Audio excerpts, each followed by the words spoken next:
Great. Hi, everyone. I'm so excited to see so many great familiar faces. My name is Jane Brecky, and I'm the chapter director for Maine Sierra Club. And we are very excited to have you all here today for our Maine's Energy Past, Present, and Future presentation. I just want to start off by introducing our energy team. So, our energy team is a group of volunteers. We started around 2022. It's led by David Von Segern and Matt Cannon. And basically, every month we have an online Zoom where 6 to 8 people join in and we discuss energy issues and different ways to interact with officials and legislators. And they came up with this really fun holiday themed idea to learn how Maine's energy future has evolved from past to present and how we hope to move it forward from present to future. I'm going to quickly introduce, actually, Matt, do you want to go to the next slide? Um, this is our land acknowledgement. I'll just read it for you quickly, and then we'll go into introductions of our volunteers who are in charge of this great and interesting day. Sierra Club Maine Land Acknowledgement. Maine sits on the traditional ancestral homeland of the Abenaki and Pennacook peoples of the Wabanaki Confederacy. We acknowledge and honor with gratitude the people who have stewarded these lands throughout generations. Consistent with our deeper values of community, inclusion, and diversity, we have a responsibility to acknowledge and make visible Sierra Club Maine's relationship to Native peoples. It's vitally important that we not only recognize the history of the land on which we stand, but also we recognize that there are Native people in Maine and the wider Wabanaki homeland today, and that their story has continued for more than 12,000 years. Thank you for that, Matt. We can move to the next slide. All right. So today we have 3 volunteers who've brought forward this presentation. I'm going to give you just a quick intro to each of these wonderful people, and then we'll get into the presentations. David Von Segern, who is the co-chair of our energy team, is lives in Westbrook, Maine. He retired here from spending most of his life in Nevada. Is that right, David? Most of your life was there before Yes, coming to Portland? Cool. yes.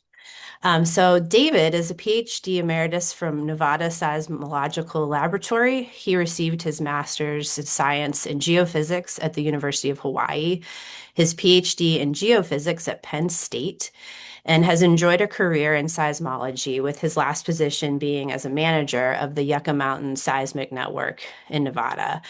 After his retirement, he continued his studies as emeritus at the Nevada Seismological Laboratory and pursued environmental and conservation interests. He's given presentations at Osher Lifelong Learning Institute, Nevada, and has been an avid Sierra Club member, enjoying outdoor activities with the Sierra Club and other organizations. And he's carried that interest to Maine, and we're extremely grateful to have him. So thank you, David. Our next volunteer is Halsey Snow, who lives in Casco, Maine. He has a PhD in developmental psychology and is certified in neurolinguistic programming and quantum energetics.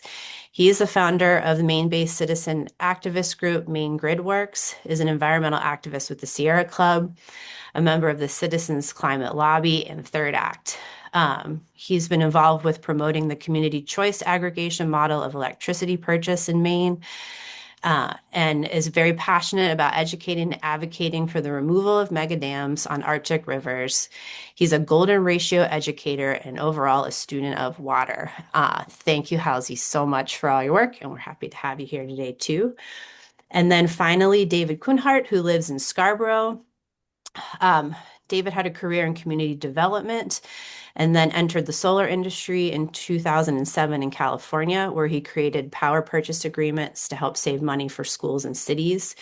He's currently the president of the board of a land trust in New Hampshire. He's also on a town energy committee. He's on the board of Piper Shores, a volunteer with Citizens Climate Lobby. He's been doing that since 2013, and a founding board member of Maine Citizens Action for Democracy. So, thank you to our wonderful volunteers who've put this together. We're so excited to have you here to celebrate. Well, yes, we're celebrating, but here to discuss the past, present, and future of energy. We do have panelists who will be speaking at the end of the day, and we will let them introduce themselves when we get to that point in the presentation. But for now, I'm going to hand this over to David. Well, holiday greetings. And as advertised, we have assembled this presentation today on the basis of Charles Dickens' A Christmas Carol story, which is apropos for this time of year. And in that story, there's a past and a present and a future. And so we will present Maine's energy usage on that timeline in analogy with the story. We won't press the metaphor too deeply, though. Um, for instance, the future need not be as dire as depicted here in this slide.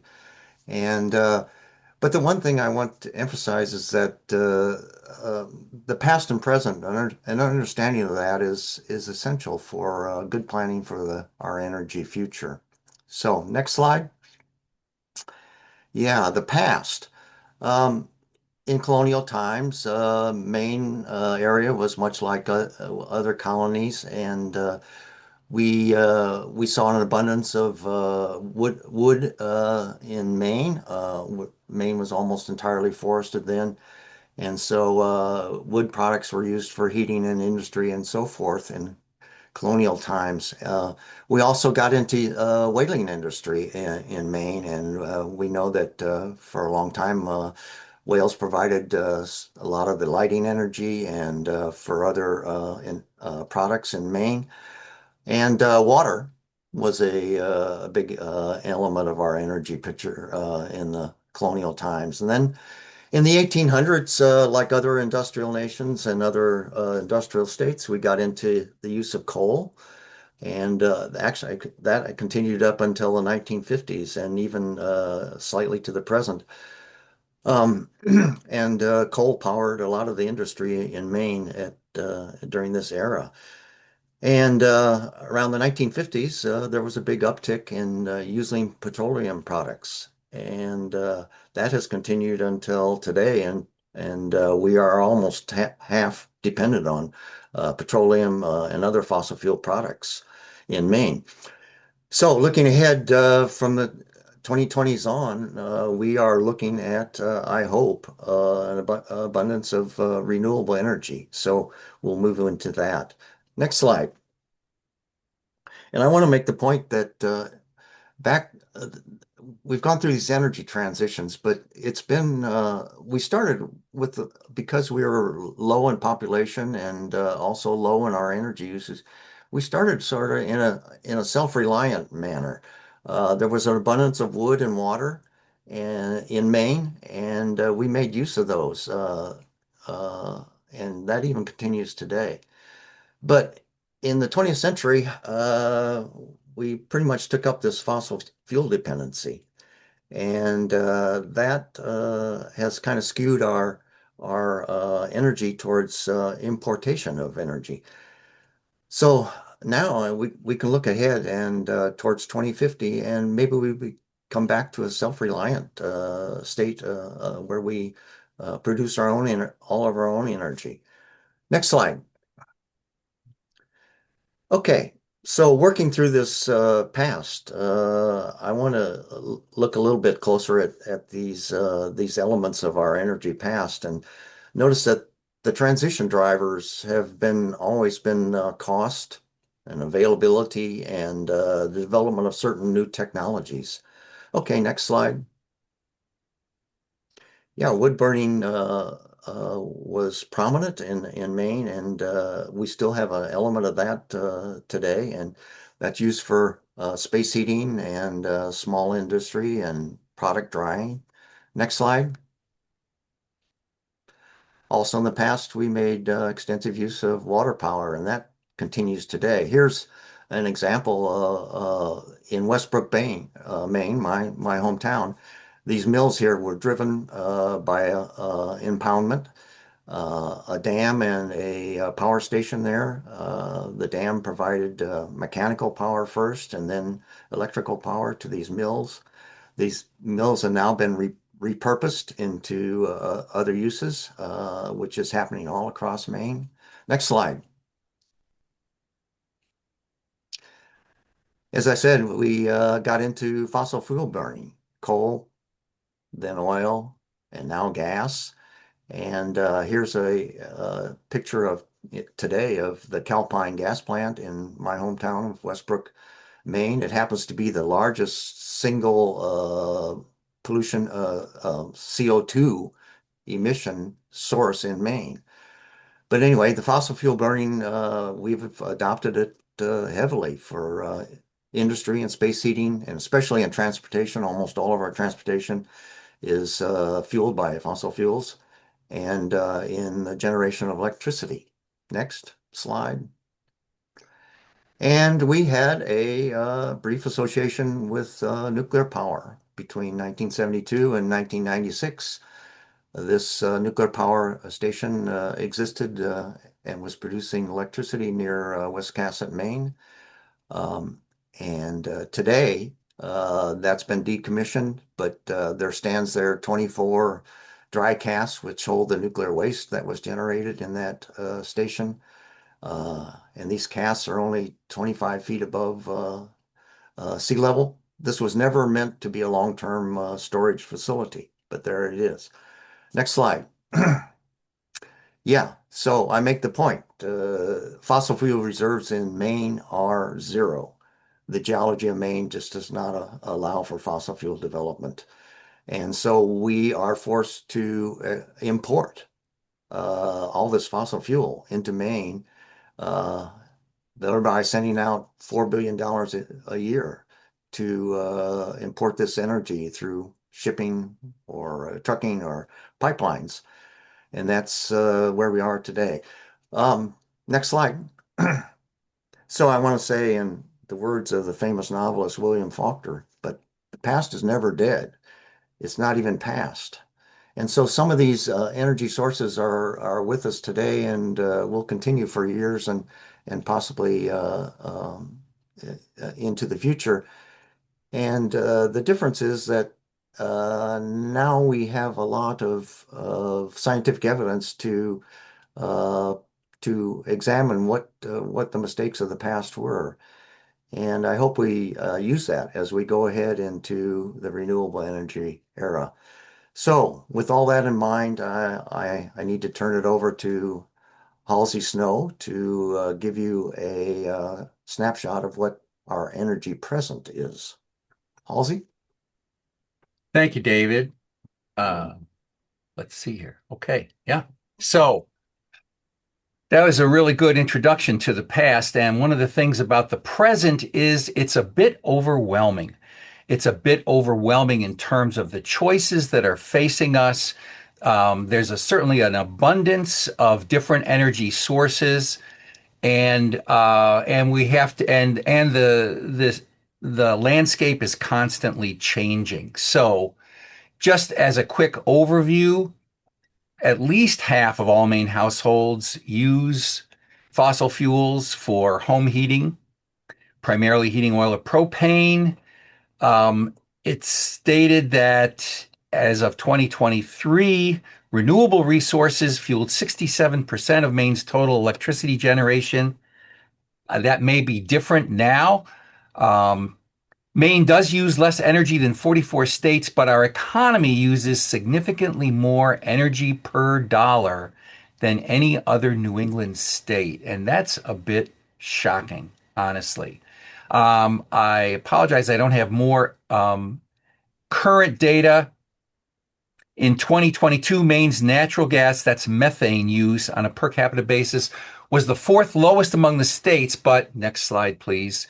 We still use natural gas. So in the present, we've got fossil fuels that we're very reliant on from out of state, hydroelectricity, most of it coming from out of state. Next slide, please.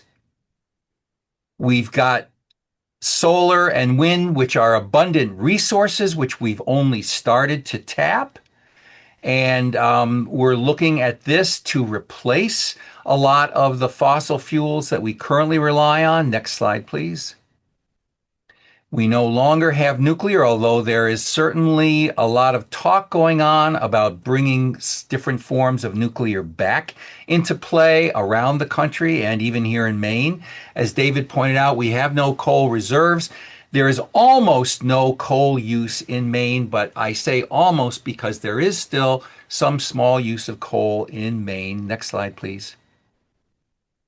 So here is, different, you can see of the different energy sources, the total consumption, again, from 2023. And we're going to focus on those three largest points of consumption: biomass, oil products, and natural gas. Next slide, please. Maine still heats with firewood. Okay, here's just some brief points of information about that. For people who do heat with firewood, the rule of thumb is it takes about 3 cords of firewood for 1,000 square feet of living space during a typical winter. And, calculations, if there are these many households and that percentage of households relying, we're talking about over 200,000 cords of firewood. It's been pointed out, Maine has an abundance of, biomass trees for firewood. So far, no one has mentioned climate change. Next slide, please. How much carbon is released from burning 1 cord of firewood?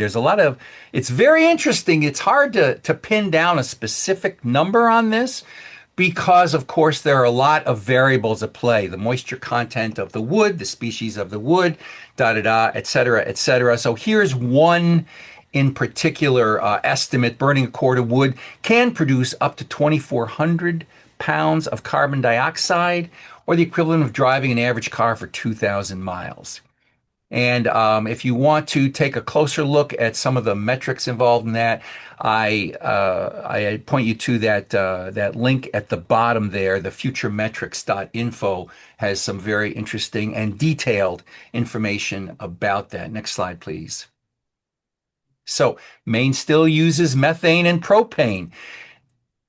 These photos I took this morning from my house, okay? You got one of those on the left, a propane gas grill. Oh, yes. Got one of those tanks, maybe a smaller version, maybe a larger one. Got one of those, gas cooktops. Hard to get away from those. So many people like cooking with gas. So small percentage, it's true. Next slide, please. But still significant when it comes to climate change. Now, Maine has an energy plan. Here's the cover of the energy plan they introduced in January of this year. Produced by the governor's energy office, and it's very good reading. I recommend it to everyone. It's got some interesting details in it. Next slide, please. Okay, here's one of them. For example, share of energy sources consumed for residential heating. So if you look at the top green, that's wood, 9%.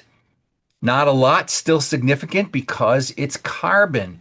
There's nothing here other than the other that doesn't have an impact on climate change because they're all greenhouse gas producing. The other is what would include, and the electricity, unfortunately, is also mostly greenhouse gas producing because we're connected to the grid, the ISO New England grid. And latest estimates are that that grid is still being generated with over 50% use of what's called natural gas. So we have a problem on our hands here. You can see, like I said, it's an abundance of energy resources, but climate change has to be taken into account. Next slide, please. Okay, we also have the Maine Climate Council, which is, been gathered to address these issues. And So far, they're doing a great job. I recommend everyone take a look at their reports and what they're doing, because it's one of the most significant, I would say, initiatives of any state in the country around climate. Next slide, please. So, in the present, we do have significant growth in renewable energy resources. This is showing you the growth in solar and in wind from 2015 to last year. As you can see, it's a pretty steep curve. Who knows what's going to happen now with the changes on the federal level? There's been some significant pushing back on the growth of this, but I would say, as anyone in the field knows, as our panelists will probably tell you, this growth is unstoppable. It's not, it may slow down, but it's not going to stop. Next slide, please. Electric vehicles. The transportation is our number one source of the use of fossil fuel in Maine. Although we are very dependent on fuel oil for heating, much more is used in transportation. And so there's a big push for electric vehicles. There's been terrific growth in both plug-in hybrid electric and battery electric vehicles in recent years, and we hope that this will continue. But again, there is, you drive around, you don't see, when you're driving around, at least when I'm driving around, you don't see too many electric vehicles other than your own on the road. So there's a lot more to go. Next slide, please. Heat pumps. Maine is a leader in the adoption and promotion of heat pumps, thanks in large part to the legislature, the governor, and Efficiency Maine. That's what it looks like on the outside. That's what it looks like on the inside. And as a way to, and again, these are pictures from my house, just to show you, because when my house was built with fuel oil as the primary heating source, and 2 years ago, we decided to start bringing heat pumps in, which we did, and we've reduced our heating fuel use by about 4/5. Still have that furnace, still have that oil tank. Next slide, please. But it's a transition. So here is, I'm sorry for the small title on this. This is annual heating costs based on type of fuel or source of energy used for the heating. And we've highlighted heat pumps down there, 1, 2, 3, 4, 5, 6 from the bottom on the left, to show you that using heat pumps for heating, space heating, is a much more efficient form of energy use and less costly form of energy use than most other uses. Next slide, please.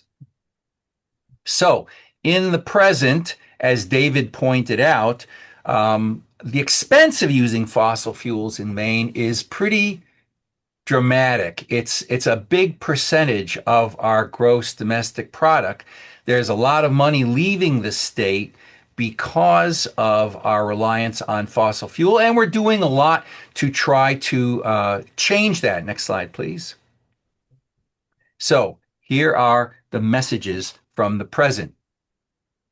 Mainers have an abundance of energy choices available to them, and there is an energy transition in progress. Cost is a determinative factor.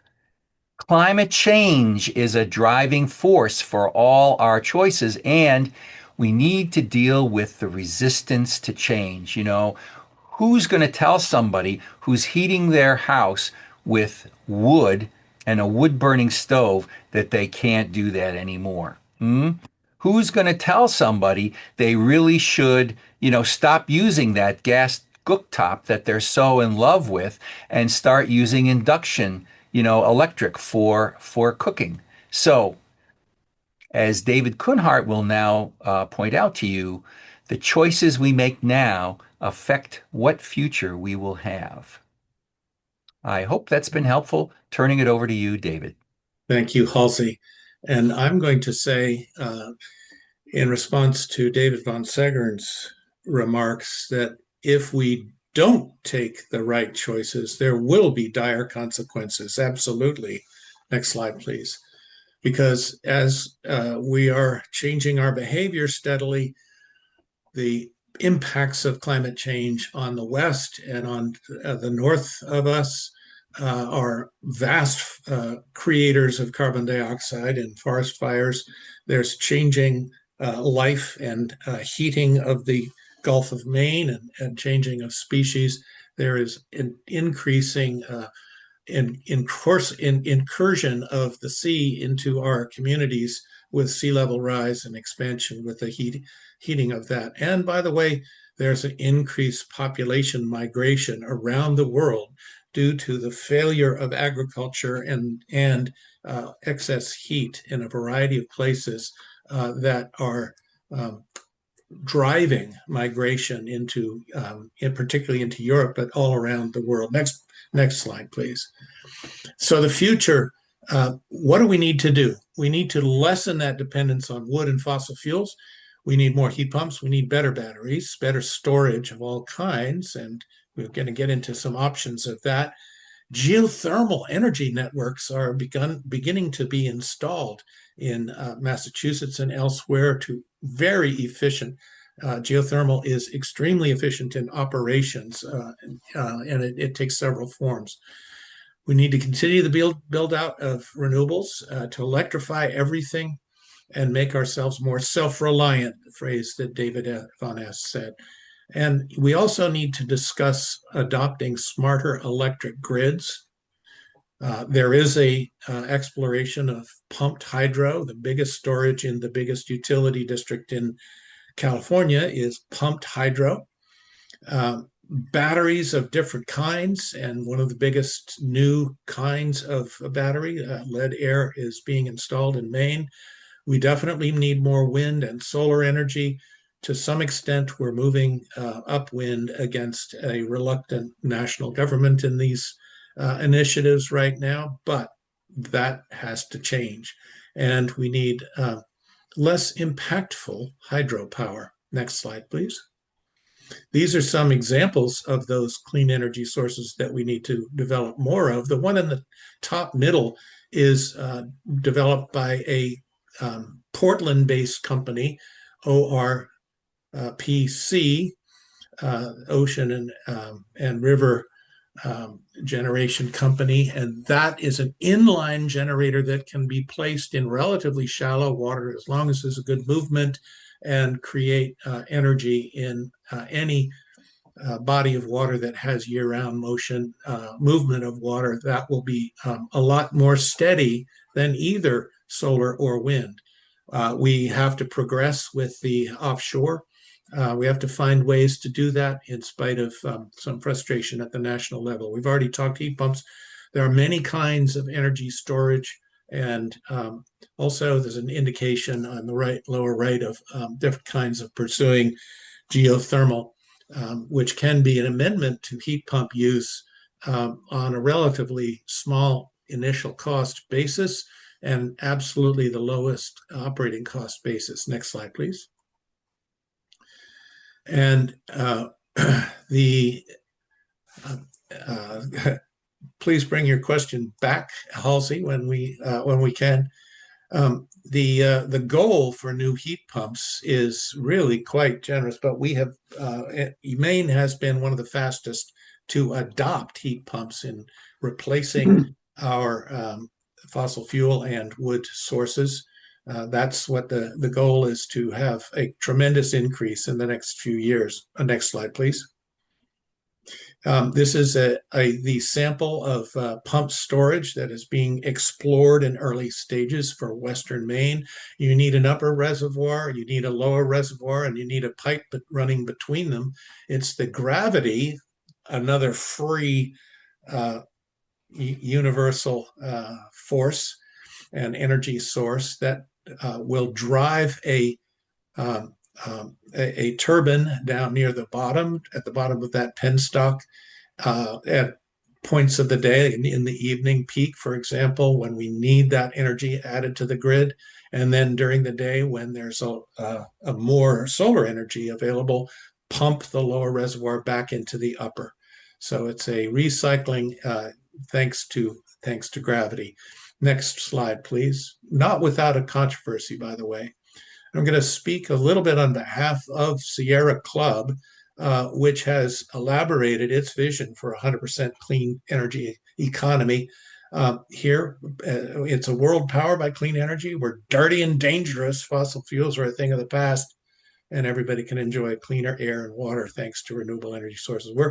The Sierra Club is committed to creating that clean energy revolution where all people have access to sustainable energy, including distributed generation, local solar, energy storage, and suitably sited large-scale renewable energy projects. Next slide, please.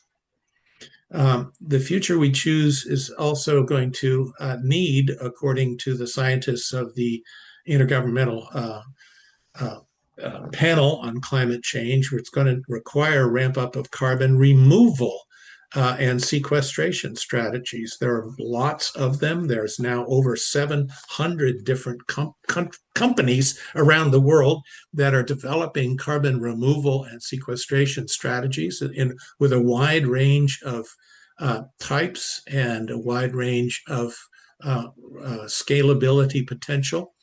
But Sierra Club in particular wants to make sure that we start with the nature-based solutions, and we need to be ready to select, encourage, and pay for those removals of the legacy CO2 carbon dioxide removal strategies, because it's the legacy that's pushing us up past 424 parts per million in the air, which drives the climate and global warming.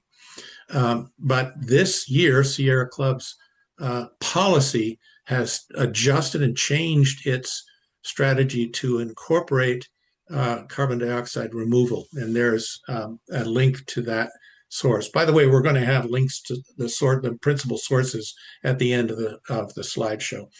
Next piece. And there are a variety of different strategies that Sierra Club has investigated, and there are different degrees of support to opposition. These are the strategies that Sierra Club strongly supports, and you can see them.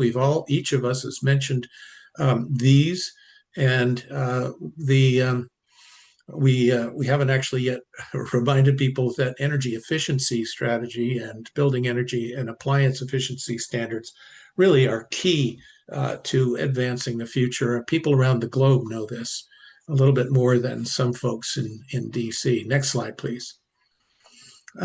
Sierra Club prefers, so a more gentle kind of support, community renewables, onshore and offshore wind, central station solar, that is solar, in effect, solar utilities, combined heat and power, and low temperature geothermal. That doesn't require us to get to magma. In Maine, it would be very difficult to get us a couple miles down under the earth to where the magma is really hot enough to generate energy as it does for a couple of people out there. Next slide, please.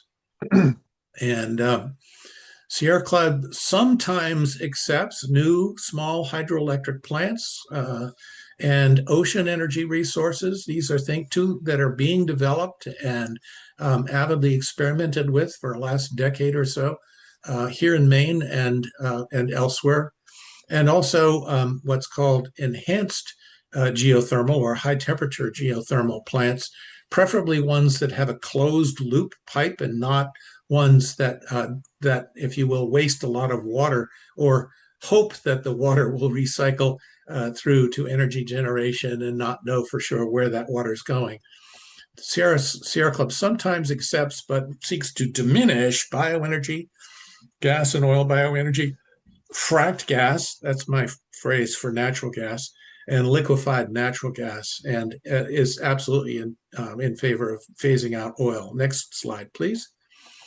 The Sierra Club opposes these things, and it has taken many steps and actions. The Beyond Coal movement of Sierra Club and others has been very successful. The final coal power plant in New England was just closed this fall in New Hampshire. But as Halsey pointed out, we still do use a little bit of coal here, and primarily, I think, in industrial applications. But each of those are things that Sierra Club opposes. Lots of conversation in the future on the extent to which advanced nuclear or small modular reactors, similar to those that we put in boats, might be applicable, maybe for data centers that are really hungry for power. And next slide, please. There are at least 2 reports this year that you should take note of, and we have links to these in the notes at the end. The one in the middle in particular that Phil Koop has pointed out to us, the electric tech revolution by the Ember folks, is something that is very deep in its evaluation and rendering of the transition that we are in the process of making. And it goes beyond the simple transition to renewable sources, but really an electrotech revolution. And why? Because the energy that strikes the sunlight energy that strikes the earth in just 1 hour every day is more than the energy, all the energy that humans use everywhere across the globe for a full year. And it's also free. Can't beat that price. So let's use it. Next slide, please. Why it is very efficient, and again, thanks to Phil Koop for these next couple of slides. Solar is more efficient than the one of the syn fuels that we have adopted for a couple of decades, in 10% addition to gasoline, and that is ethanol. It's a 30-to-1 ratio. It takes 30 times more acres of corn growth to power the same distance of any vehicle as one, or the same unit of energy as just 1 acre of solar. Next slide, please. And one of the cool things about the future that we're going to advance is the innovations that are being developed here in Maine. One of them is, yes, that's an oyster farm that has launched and is using its first electric workboat. In Biddeford, the Maine Electric Boat Company is becoming very popular. They have a lot of employees who are growing, and they are creating recreation electric vehicles and utility electric boats. This is a big part of our future as we continue to innovate our way out of the depths. Next slide, please. Another innovation example in New England is this. That is a battery-driven airplane. And there are 400 employees in Burlington, Vermont, who are working on this new technology. That particular device can take the place of a taxi or an Uber, and it's quiet, and it's a really exciting new innovation and potential development for a variety of applications. Next slide, please. And also, in order to make better use of the energy that we do create, the electricity that we do create, we really have a lot of work to do on the grid and reconductoring to make it much more effective and efficient. And as a matter of fact, Central Maine Power has begun a program of starting innovations with reconductoring, and it's something that we need to be aware of and to encourage and advance with. Next slide, please. Future also is going to entail not just mechanical and physical and chemical innovations, but also policy innovations. And we recommend an energy rate shift that we have begun to make commentary with the Maine legislature and with the Maine PUC, Public Utility Commission, about advancing time of use rates, which will encourage and incent the daytime use of renewable energy and nighttime use of storage and other and get away from what right now is the dirtiest time of day is the use of gas peaker plant in the evening to make up what solar and wind can't. Next slide, please. But this is being helped. It doesn't only require government action. The entire economy is actually moving in favor of a renewable future. This is a little graph from one of our not one of our most progressive publications, but boy, do they recognize the fact that renewable investments have grown tremendously and are much more important than new investments underway in any of the coal, oil, and gas sectors. So the industry is moving forward in the, let's say, the appropriate directions, in spite of the absence of support. In fact, the opposition from some folks out of Washington. Next slide, please. The future will require us to advance clean permitting. Energy permitting reform is probably the most significant debate that's occurring right now in the Congress. There are a lot of people who are advancing with what they consider to be innovations that will advance freedom of choice, but they will also advance clean energy, because it's estimated that over 90% of the stalled new energy installations are clean energy installations. So if we loosen permitting, we are going to be primarily loosening clean energy installations. And as our let's say, very climate sensitive Senator Angus King has said frequently, there is no transition to the new energy economy without transmission. Next slide, please. We can also advocate for more resources devoted to distributed clean energy generation and storage, not just centralized, but distributed, often referred to as DERs, distributed energy resources. And the more people who adopt distributed generation and storage, the less we will need large scale transmission.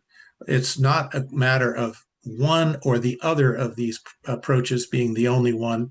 We need both paths to the future, per one of our panelists coming up, Eliza Donahue. Next, please.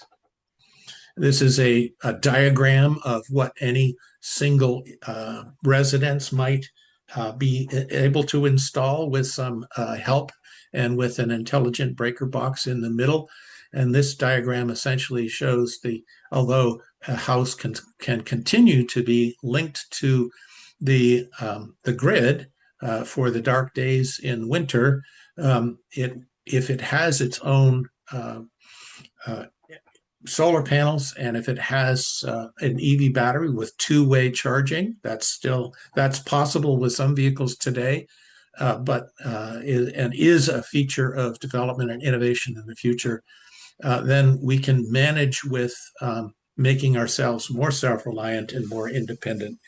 I'm going to now turn it over to Matt, who will introduce the panel. Thank you. All right. Thank you, David, and Halsey. Really appreciate it. And I really enjoy working with you all week to week. So Matt Cannon here. I'm the State Conservation and Energy Director for the Maine chapter of the Sierra Club. I recognize a lot of faces on this call. And give me 1 second as I pull up our speakers. And just a note, as mentioned, we will send out the references that were made in a follow-up email and the slides as well. And feel free as we move along, put your questions in the chat. I will do my best to kind of group questions together and make it as streamlined as we can, as this is a recording, and this will also go on our YouTube channel. And I'm glad the speakers have been able to maybe see some of these questions in preparation. So first we have, who am I introducing first? I think we're doing Phil. Um, Second here. Been doing sharing screen and now have to introduce. So 1 second.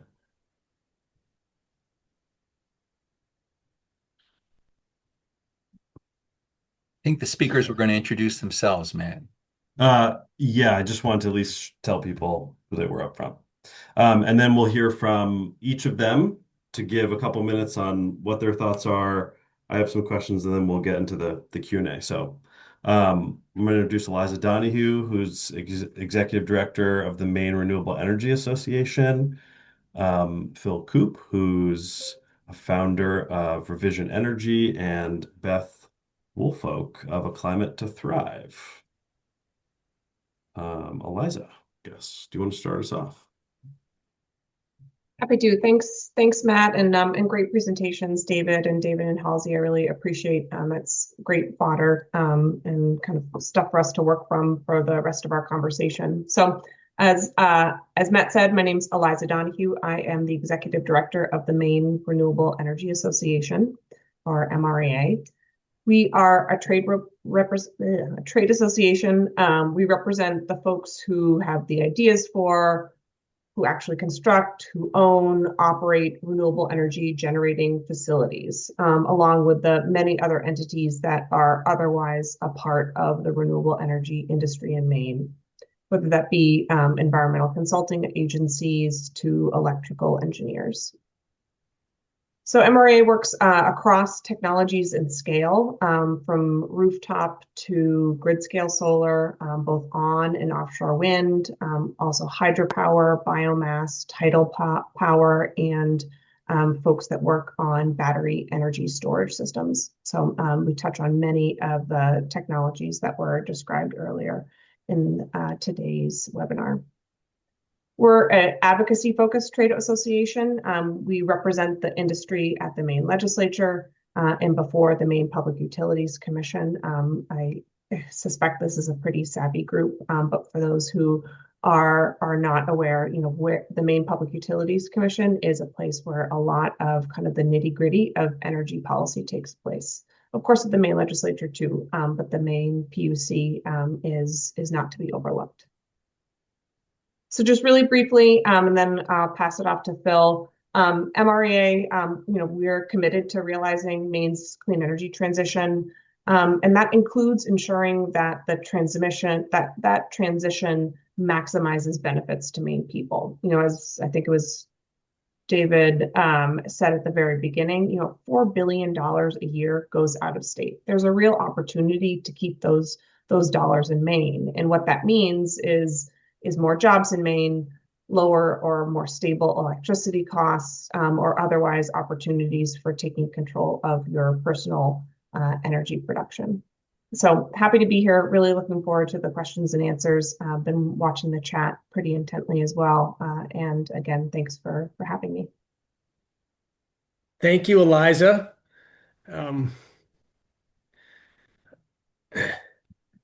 Hello, everybody, and thank you, Sierra Club and Matt, and everyone joining us here today. My name's Phil Koop. I'm one of the co-founders of Revision Energy. We're a Maine-based clean energy company that we specialize in solar energy systems, battery storage, heat pumps, and electric vehicle charging stations. And since 2003, we've installed more than 20,000 systems in Maine, New Hampshire, and Massachusetts. And we're also a 100% employee-owned company because we believe in sharing the success of the company more equitably with everybody who's working hard to create that success. And we're also a certified B Corp, which is an independent verification that we're trying to operate our business as a force for good in the world. I'm a little bit aggravated today, a little bit frustrated. So I'm going to attack that frustration with a little analogy. And it's around the fact that Maine's greatest source of greenhouse gas emissions is from tailpipe exhaust. And today it was announced that Ford is going to discontinue manufacturing the 100% electric Ford Lightning, which is a truck I've owned since 2022. And it's the best piece of technology I've ever owned. And to get people off the dime, because a lot more people could and should be moving toward electric vehicles, but there's a lot of inertia and there's a lot of hesitation. And so here's my analogy that might be useful to folks who are thinking about an electric car or who want to encourage others to get one. Okay, so let's imagine that you are fortunate enough to have a lawn, okay, and you want to make the lawn look pretty. So you go to the hardware store, you buy 10 bags of fertilizer for your lawn, okay? You take the first 8 bags, you rip them open, and you dump them into the pond that's at the edge of your lawn. Okay, now this is bad news for the pond, but nobody really saw you. And so those 8 bags are gone. Now you take the remaining 2 bags of fertilizer and you sprinkle them on the grass to make it a little bit greener.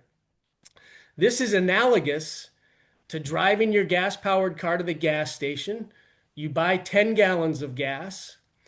When combusted, 8 gallons go up into the atmosphere as heat and poisonous greenhouse gases. And 2 of those gallons actually go to the propulsion of the car. That kind of underscores the horrible inefficiency of the internal combustion engine. And by the way, nobody saw the greenhouse gases going into the air in that pollution, just like nobody saw the 8 bags of fertilizer dissolving into the pond. But we know that both the greenhouse gases and the fertilizer are bad news for the water and air quality. Conversely, an electric car will take 8 units of electricity and propel the car while wasting only 2 units of that electricity. And so if you care about efficiency, if you care about cutting your fuel costs in half by going to electric, and that's my plug for how and why more Mainers should be moving a lot more quickly towards electric vehicles. And I'll stop my rant there and be ready to hopefully take some good questions going forward. And I'll step off and let the next panelists introduce themselves. Thanks, Phil. So I'm Beth Woolfolk. I'm the manager of renewable energy planning and policy for Climate to Thrive. We're a small community-based organization on MDI, but we also work with communities statewide. So our organization builds community-driven, equitable climate solutions. We design, implement, and share decentralized renewable energy solutions and support climate resiliency initiatives. One of our programs that I want to highlight is Local Leads the Way.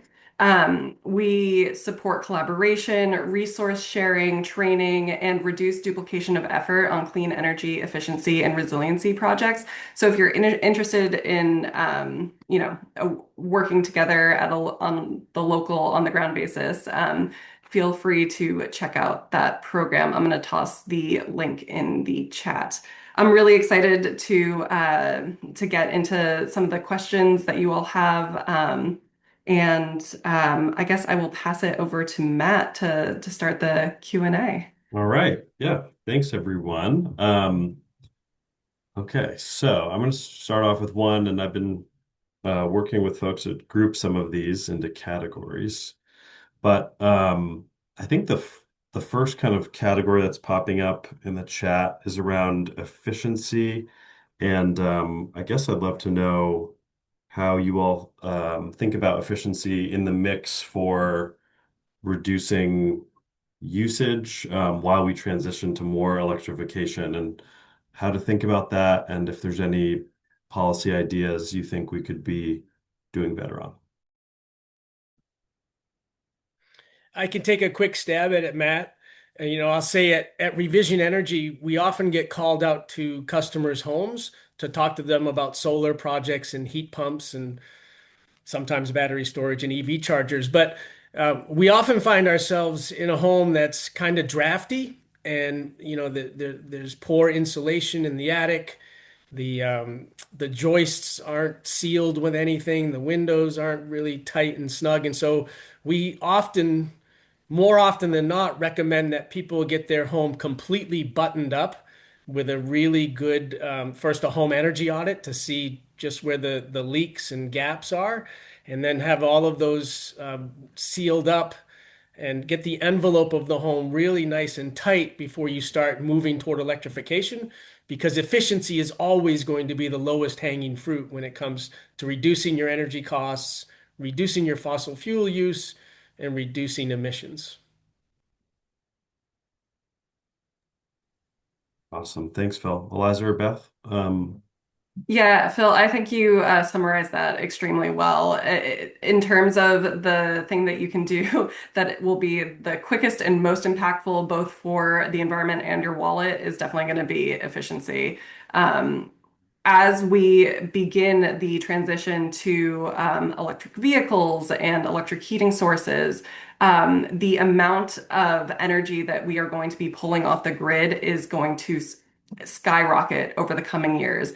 And that is going to lead to significant increases in electric rates and investments into the utility grid. And so the more that we can start with efficiency and reduce the amount of energy that we are going to be pulling off the grid while we're utilizing our electrified resources,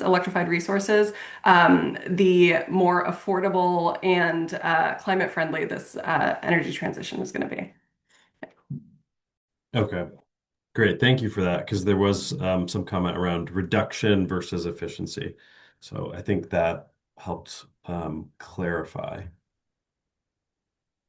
And relatedly, I guess there was a question about heat pump technology and geothermal and kind of the definition for heat pump for small domestic appliances.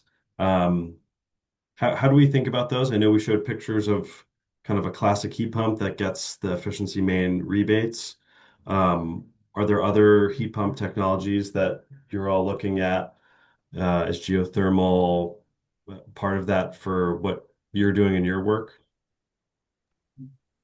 Just to clarify for everybody, in the Northeast, as David Kuhnhart alluded to, we really don't have underground heat in the form of magma. What we have is underground stable temperature of around 50 degrees. So geothermal technically in Maine is actually called a ground source heat pump.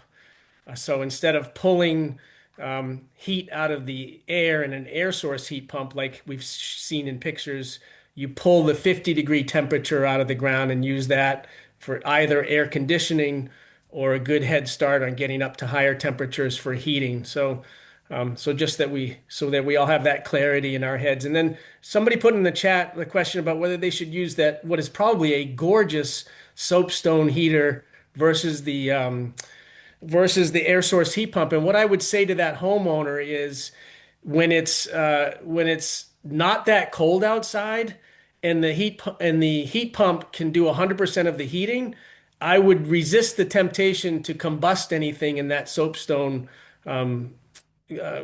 appliance, because if you can get away with zero combustion in a heat pump, you have to, I think, acknowledge the hyper efficiency of that heat pump. And by hyper efficient, I mean that you feed 1 unit of electricity into an air source heat pump, and it will deliver 3 units of heat in the winter or about 2.5 to 3 units of cooling in the summer. Whereas the efficiency of the soapstone combustion appliance will at best deliver, maybe 60, 70% efficiency.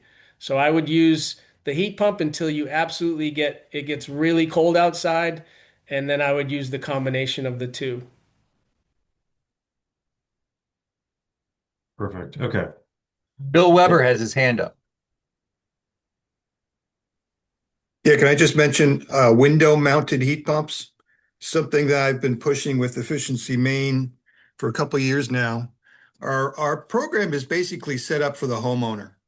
50% of our residents in Portland are living in multifamily buildings, multi-unit buildings, usually renters.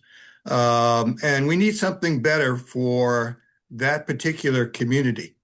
Again, Efficiency Maine has been pushing back on it. Vermont, Boston, New York are all pilot testing window-mounted heat pumps by Gradient and Medea. But Efficiency Maine is stuck in the mud. That's all I got to say. All right. And yeah, I was just going to mention we've been working with Bill and other folks at Portland Climate Action Team on looking at network geothermal as a potential, and the state does have a report coming out on pilot programs for that. And I just called on Bill because I know I was working with him. So it would be great if folks could keep writing questions in the chat, and then at the end we can see what we answered. So we mentioned time of use rates, and Sydney Patton has her hand up, Matt. yes, I'm trying to go in order of questions. So Sydney, feel free to put question in the chat and we'll loop back to it. We mentioned time of use rates, and I wonder if I know, Eliza, you've spent some time at the PUC. How are you thinking about kind of controlling costs for consumers as we think about this electric transition? Yeah, happy to opine on that generally. We, if only from a resource scarcity perspective, MRA has not been engaged in that particular time of use docket, which is not to say by any means that it's not an incredibly important part of it. One of the things that I saw and there's a million different ways to answer this question, but I feel like I saw earlier in the chat was this idea of doing more with our existing grid. Yes, we need to build more transmission capacity and likely more distribution capacity, but right now our grid is used exceptionally inefficiently. I forgot what the precise numbers are, but it's 40, 50% efficient. It's built for the peak times that we need electricity. And so one of the ways that there are ways that we can use our existing grid more efficiently, and one of those ways is through time of use utilization of time of use rates. There's also, I think I saw something in the chat about grid enhancing technologies. What are the ways that we can move more power along kind of the same routes that we're already have in place? Battery energy storage, pumped hydropower storage. There's a lot of things that can be done, again, to use what we already have. And by using what we already have, that has incredibly positive impacts on consumers. One of the biggest drivers, if not the biggest driver of increases in our electric utility bills are increased transmission and distribution rates. So not supply, not the stuff, not what's generating our electricity, but the stuff that we need to get our electricity to where it needs to go. And so by using what we already have better, then we have a real opportunity to either stabilize or reduce costs for consumers. Somebody in the chat asked, doesn't CMP already have time of use rates? And the answer is yes, they do if you choose to go there. And I believe David von Segern is an example of an individual who quite virtuously has chosen to have time of use rate in his home. And it makes a lot of sense for somebody who has their own solar. But in order for time of use pricing to really make a difference in any scale, we need to make it mandatory so that everybody understands if they're burning fossil fuels in the evening, they are engaged in the dirtiest contribution to climate change, and also at the same time the highest cost of their own use of energy. So if you make it universal, everybody will start behaving differently and reduce their uses in the evening peak. I'm so glad that this is part of our discussion. I really want to highlight the use of demand management technology to help complement time of use rates. So demand management essentially helps the user kind of automate the energy use behind the meter. And so if we are able to say adopt electric cars or install batteries that charge during the day while the sun is shining, or senses that the wind turbines are really cranking, even if it's in the evening, but a lot of the wind energy is coming onto the grid. This is towards the future when we have even more wind turbines. That it optimizes when you're using that energy use and pulling from the grid from larger renewable resources, or are you pulling from your batteries to balance the load behind the meter so that you're not pulling from the grid from a fossil fuel powered plant? One thing I'm really excited that A Climate to Thrive has been working on, we're doing a demand management pilot in collaboration with the Post Road Foundation.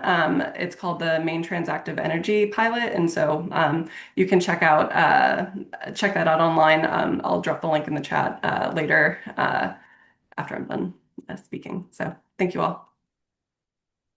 Great. Thank you for I'd that, like to Beth. I'd like to ask Eliza if she knows, or if any of you, any of the panelists or anyone knows, the percentage of energy use in Maine by sector. And by sector, I mean residential, commercial, industrial. Because I know we focused our efforts a lot on the residential sector without a lot of discussion of the commercial or industrial sectors. And I think that to get a complete picture of energy use in Maine, we need to look at all. Halsey, I bet I can call that up pretty quickly because I'm not, what I can say, but you didn't list this, but I think you deliberately did not, is transportation is our highest form of energy, of a kind of sector of energy use in the state. But then how it falls after that, I can look that up quickly unless somebody else has the answer at their fingertips. All right. Thank you, Eliza. All right, and we have a little Phil's bit of playing time. with his fingertips. Maybe he has the answer. Maybe. Yeah, feel free to share and we can circle up with folks. So at the end, I'll hold the questions on the legislative session maybe till the very end, because then the legislative session starts, and maybe that's a good way to frame legislative action. But there was a question around citing that I want to make sure we talk about, because that feels like a big topic that I know Sierra Club has wrestled with internally, and every project has some trade-offs.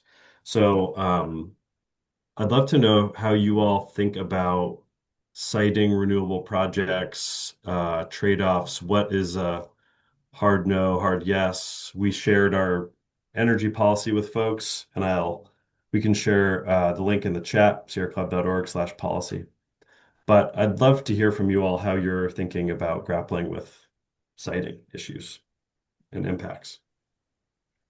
Well, I'll just point out that Eliza is one of the foremost experts on the subject. While she was at Maine Audubon, she helped develop an excellent kind of playbook for siting solar in Maine, to avoid, chopping down prime forest, to avoid installing solar on prime agricultural lands.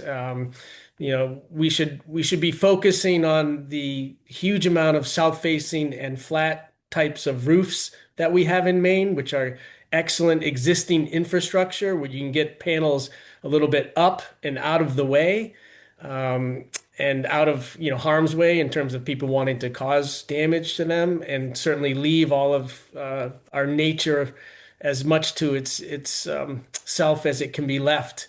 And then if you don't have enough space on rooftops, then looking at things like capped landfills.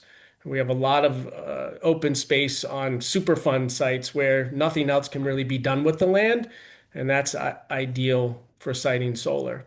And I would just kind of wrap that, kind of quick thumbnail sketch with the truth that we just have a lot of available rooftop in Maine that we can and should be filling as fast as we can. One person asked in the chat, what should we be doing as the 30% federal tax credit goes away for residential solar? And what I say to everyone is that the increasing costs of grid electricity are quickly making the need of a 30% tax credit go away, in that the economics of solar still pencil even as the tax credit sunsets on December 31st. And maybe Eliza wants to also comment on citing. If I can get off mute. Yeah, thanks for that, Phil. And yes, citing of renewable energy projects is really what piqued my interest in renewable energy to begin with. And I think what was what really attracted me personally to that topic is what a tough question it is. And how can we have both? Because I feel how can we be leaders in land conservation in the state and also be leaders in renewable energy policy and renewable energy generation. And I feel with certainty that we can. And the reason for that is for the reasons that Phil described, that there are a lot of opportunities for rooftop, for cap landfills, for locating these projects on disturbed sites. But there's also some real opportunity, and this is where the trade-offs and the real difficulty comes, is that Maine is over 90% forested. There is absolutely no way that we can develop large scale, low cost renewable energy without cutting down trees, without impacting our landscape. And so there is a trade-off there. And I think that we need to be in a space where we are more willing. And I think Bill McKibben does this incredibly well in his recent book of being comfortable with saying yes, that feeling really proud of having those large scale facilities in our backyards and being proud of the fact that that you as a landowner, as a neighbor, are part of our renewable energy transition. And that sometimes the trade-off is not between a renewable energy facility and keeping that land as is. It's a trade-off between a renewable energy generating facility or perhaps a subdivision. And as someone who has a residential subdivision or other commercial and industrial use, and as someone who had spent the bulk of their education and career thus far at thinking about land conservation, wildlife conservation, the impacts of those facilities of residential subdivisions, commercial industrial uses, renewable energy aside, is incredibly more impactful than solar, than wind, et cetera. We need to get much more comfortable with saying yes and much more yes to having these things in our backyard, and also more proud, again, of being part of the solution because the benefits are incredible, whether they be from climate or the monetary benefits that, for better or for worse, resonate with more of the typical Maine person. I just want to weigh in real quickly here too around action on the local level. Having a community that is engaged and ready to help collaborate with developers, or even develop projects themselves with partners like Revision is incredibly important. That gives you the power to say, these are the rooftops we really want you to build on. These are the landfills where you can make the least amount of impact to the local ecology. Making sure that your community is really engaged and working on this makes it all the difference when it comes to the transition. So just wanted to weigh in there. Great. Thank you, Beth, Eliza. And David Von Segern as a speaker, was there something else to add? Well, I wanted to emphasize again that 30-to-1 ratio of that's required for corn ethanol. To put that 10% ethanol in your gas tank, the amount of land that's taken up in the U.S. For corn production is huge. Some estimates it's as high as 1/4 of our corn production acreage in the U.S. So actually, going to solar and wind will actually save acreage in what we devote to our energy production. And another thing is that uh, sort of repeating what Liza says is that Mainers have not had to look at energy production per se as we have adopted a lot of the um, oil production um, imports to our state. So we have not had to look at things like people in the Midwest and the people in the West have had to look at. Stand in Texas and look at endless miles of oil and gas production. It's somewhat of an ugly scene, but it doesn't have to be that way. And I think like she said, we can take pride in becoming self-reliant with solar and wind here in our state, taking advantage of what's available. That's great. Thank you, David. And I know, so I have one other big question, and thanks for everyone for being patient with this format. It's a challenging one to balance. And so we're trying to get to everyone's questions. There's always time to follow up after. And if there's time, we might be able to have other folks come off mute and share more of their thoughts. There was a question on nuclear. I just want to make sure we don't ignore that one. I don't know if the panelists have thoughts. Feel free to share. I know David Kay mentioned it in the presentation. Sierra Club has a really extensive policy on it, and a lot of the. So we'll definitely make sure we share that policy document. It's very informative.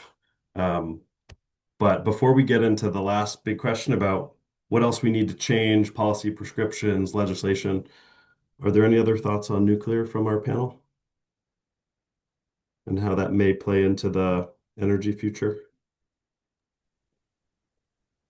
I will say that, as part of the last legislative session, the Maine legislature adopted or passed a law signed by Governor Mills, a new clean energy standard, which says that a portion, 10% of Maine's energy eventually needs to come from a clean energy resource, and nuclear energy is likely to be, I'm already forgetting whether it's actually named in the statute, but will absolutely be part of the conversation when it goes before the Department of Environmental Protection for rulemaking, but will qualify as a clean resource. And will be part of the mix of getting Maine to a 100% clean energy future. Should Maine decide to purchase power from nuclear energy facilities, I think I'd say at this point that the likelihood of actually developing nuclear in the short term in Maine is exceptionally low. Yeah. Okay. Thanks, Liza. Phil or Beth, I know this is one of those areas that Sierra Club will have opposition to. And so that's part of what we're hoping to talk about today are what groups of people have different views and how we move forward. So I wanted to make sure we actually did at least address that to some degree. If Susan has another comment to make on nuclear, then I'll let her go first. But otherwise, I just want to say something very quick. Okay. I agree with Eliza that it is extremely unlikely because even though nuclear, once it's built, is completely greenhouse gas free and can be operated safely, and it is the base load for about 19% of our national supply of electricity. And the governor of California has recently reversed the intent to close the last nuclear plant in California because the only way to replace it would be with fracked gas.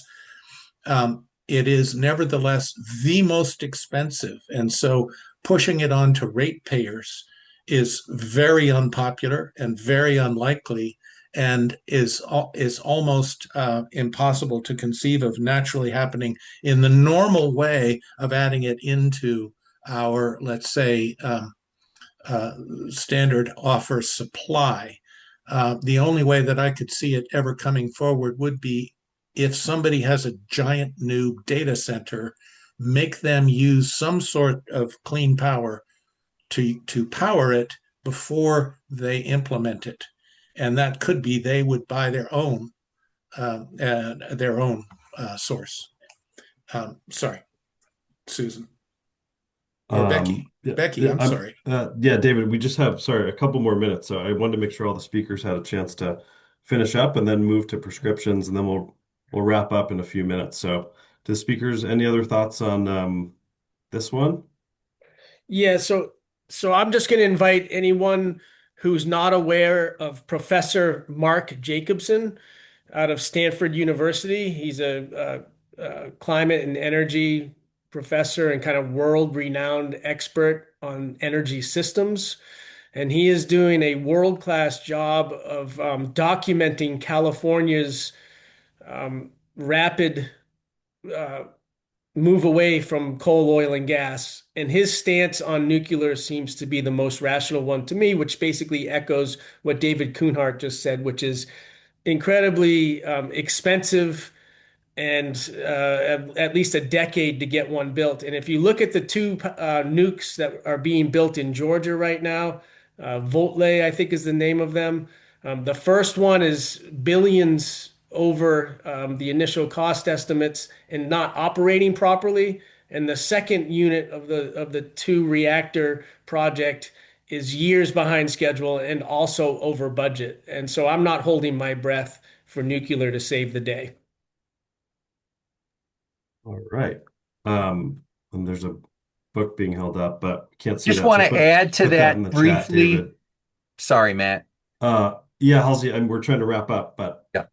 Just briefly, in conversations with Representative Jerry Runty, who's on the Energy Technology Committee in the legislature, he has said repeatedly that you're not going to see new nuclear in Maine because it's just too expensive, and that it's the economics that are going to keep it from coming back. Just great. wanted to share that. Thank you. And yeah, just reiterating Sierra Club's longstanding opposition, but glad to know the economics of it. So I guess, yeah, last question for you all, kind of leading us to the future, especially if you want to talk about the legislative session, that's great. But yeah, what other things need to be changed policy-wise? How can folks on this call get involved to do that? There was one piece of legislation as an example brought up about plug-in solar or balcony solar, so excuse me. So I would love to just kind of hear your parting words for us and ways to get involved, legislative session, other means of changing policies or our personal choices. So I'll start maybe with Eliza, if you want to start. Yeah, happy to. And maybe you have the answer to it. Was it Bill? Right, it was Bill who brought this up. It's my understanding that the plug-in solar bill did not make it through Legislative Council. However, you mentioned LD, which means that plug-in solar as a concept will not be considered by the legislature, but you mentioned an LD for a concept draft. And so perhaps, which is kind of like a shell piece of legislation that in which content can be inserted. And so perhaps, before I do, that plug-in solar will be considered then, in which case it will have a public hearing when the Energy Utilities Technology Committee meets on January 5th, which is good news. Balcony solar is certainly one way for folks to have some ownership, literally, and then otherwise take control of their energy costs. What we need to really pay attention to, and now I'm getting a little off track, is if Maine utilities put unnecessary bureaucratic hurdles in the ability to utilize plug-in or balcony solar. So that's something that we're paying attention to. But as far as legislative matters for the coming session, it's our short session. It's going to be a more limited number of bills that are going to be considered by the Maine legislature. One thing that MREA is a priority of our association is a bill, LD 1966.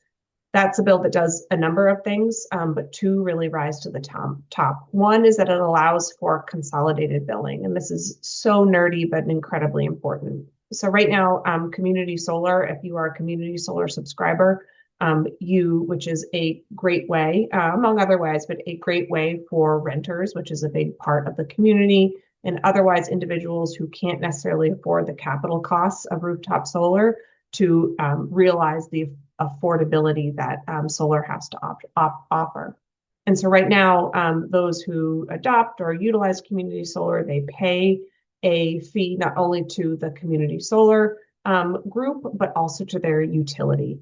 And not only is that really confusing, but it can be a barrier for entry, particularly for low, moderate income individuals who can't kind of wait the full year for them to realize what are ultimately a net savings on their electricity related costs. So that LD 1966 allows for the ability to do consolidated billing. And then it also demands that utilities are more transparent in the costs that are the administrative type costs that are associated with bills outside of your typical monthly bill. And so one of the big places that are one of the reasons this is particularly important for our members who are looking to connect distributed generation resources, small scale solar, smaller scale storage, is CMP Versant can pile on a bunch of administrative costs and you have no idea what they are. And so you get kind of riddled in dispute resolution. It takes a lot of time. And that time not only imparts costs on the solar developer, but also on the utilities. And costs borne by the utilities are costs that are then passed on to the ratepayers. And so wouldn't it be nice for us to just kind of have some more clear billing practices, not only for folks who are looking to interconnect, but then again, more clear billing transparency opportunities for those who want to take part in community solar. So LD 1966 is a good one. Great. I'm just gonna hop in here because I can illuminate a little bit more on the plug-in solar front. So the initial emergency bill did fail the Legislative Council. However, I've been working closely with Nicole Grahowski and Gary Friedman on this, and Nicole has decided to take the original language and put it into the concept draft of an electrification bill that she no longer needed. So it is moving forward under LD 1730. I've been writing it in close collaboration with Maine Climate Action Now, and so really excited to see it move forward in this legislative session. And I believe the public hearing for it is on January 6th at 1 p.m. So if you want to show your support for that bill, submitting written testimony would be fantastic. And it's the short session, so we're trying to line up testimony from experts in the field and keep it as tight as possible because the legislators want to get in and out of there and move through that process as quickly as they can. So showing your support by submitting written testimony would be fantastic. So I know we are getting close to wrapping up, so I want to give Phil a chance to weigh in on any legislative priorities he has coming up. Thank you, Beth. I'm going to completely skip the legislative topic, and I'm going to say that Earth is somewhere around 13 billion years old. Since the dawn of time, the climate has changed in Earth's atmosphere, and the Earth's climate will continue to change until the end of time. And because of that, I think that to the extent that everyone here on this call and everybody else in our choir, when we continue to say the words climate change, it is a gift to deniers who will say, that's right, of course it's changing. It's always changed and always will. I think we need to be really alert to the reality that affordability has really taken the front of the stage here, and that's a much more rational thing that people can wrap their heads around when it comes to taking some type of step away from coal, oil, and gas towards renewables plus climate tech. And so I'm just going to encourage you, if you're going to say climate damage, because it appropriately assigns responsibility to the Exxon Mobils of the world who knew 60 years ago what the combustion of their products would do to the atmosphere at this kind of scale. But stop saying climate change. It overwhelms people, and it's not a primary motivator. My last example would be my brother-in-law is a mechanical engineer, lifelong merchant marine. His truck was in the shop this past week, and so I gave him my Ford Lightning, not because I wanted to give him my Lightning. I could have given him the Nissan Leaf, but I gave him the Ford Lightning to say, experience this technology and understand it and know that it's about half the cost if you charge from the grid. He handed me the keys back this morning and said, "Oh my God, I had no idea. I love it so much. I couldn't believe it." That's how we move the needle. We don't move the needle by shouting climate change any longer. And that's I'll hop off my soapbox with that. Thank you, Phil. Thank you. Perfect. Thank you all. Yeah, thank you, everyone. Really appreciate it. All the speakers, our volunteers, all of you. Um, Sorry we couldn't get to all the questions. Please give us feedback, and we'll definitely have more webinars and ways to engage in the future. So thank you all. Have a great rest of your day, and we'll be in touch. Take care.